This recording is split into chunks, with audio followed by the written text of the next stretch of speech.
সরবরাহ বাড়ায় কিছুটা কমেছে সবজির দাম, তবে 50 টাকার কমে মিলছে না কোনো সবজি, যা সাধারণ মানুষের নাগালের বাইরে।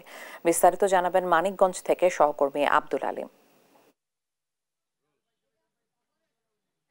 সবজি সরবরাহ বেড়েছে বাজারে।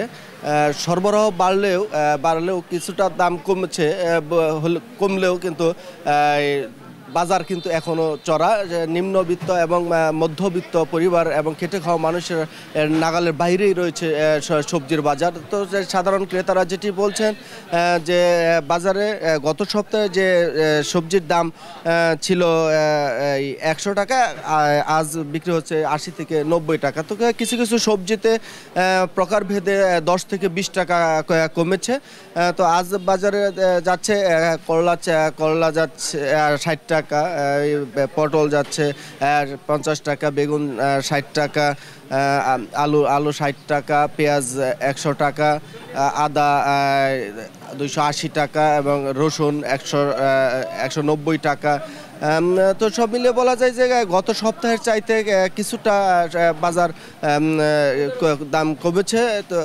তো কিন্তু সাধারণ ক্রেতারা বলছেন যে 50 টাকার নিচে কিন্তু কোনো সবজি মিলছে না, সেক্ষেত্রে অনেকটা দাম চড়া বলে তারা বলছেন। তো ভোক্তারা যেটি বলছেন যে যদি বাজার মনিটরিংয়ের ব্যবস্থাটা জোরদার করা হতো এবং তাহলে এই অসাধু চক্র মাধ্যমে যে সে বাজারটা যেন অস্থিরতা না আসে সে দাবি জানিয়েছে। তো আমরা সকাল পাইকারি আড়তে আমরা যে খবর নিয়েছি যে সেখানে যে পণ্য যে সবজিটি 50 টাকা সে বাজারে এখানে খুচরা বাজারে আসলে 70 টাকা তারপরে কেজি প্রতি 20 থেকে 30 টাকা পার্থক্য দাঁড়ায়।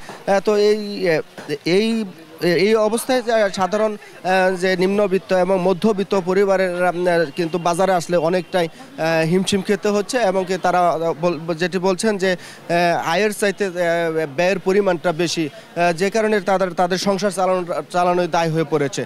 তো সাধারণ ক্রেতারা যেটি বলছেন যে বাজার মনিটরিংয়ের ব্যবস্থা যদি জোরদার করা হয় তাহলে বাজার অনেকটা নিয়ন্ত্রণে আসবে বলে তারা মনে করছে। তো এই ছিল আমার কাছে মানিকগঞ্জের সবজির বাজার থেকে সর্বশেষ খবর।